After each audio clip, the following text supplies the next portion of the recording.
ஆந்திராவில் என்ன சாப்பிட்டா சந்தோஷப்படுறாங்க தெரியுமா?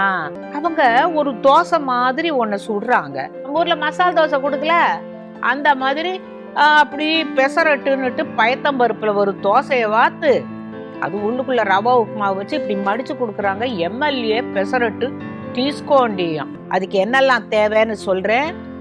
ஊற போட வேண்டிய பாசி பருப்பை எப்ப போடணும்? ராத்திரியே ஊற போட்டுருங்க, அப்பதான் நல்லா ஊறும். லேசா முளை கட்டி இருந்தா கூட நல்லது. அதோட இம்புட்டு அரிசி, கொத்தமல்லி தழை, உப்பு, சீரகம், இஞ்சி, பொட்டுக்கடலை, பச்சை மிளகாய், இம்புட்டுத்தான் நமக்கு தேவையானது. இது எல்லாத்தையும் போட்டு கொரகொரப்பா, ரொம்ப வழவழன்னு அரைக்க கூடாது, கொஞ்சம் கொரகொரப்பா அரைச்சிட்டு வந்து தோசை ஊத்த போறேன். ஆனா அவங்க அதை பெசரட்டுங்கிறாங்க, நாம என்ன சொல்ல போறோம்? பைத்தம்பருப்பு தோசை. அதுதான்.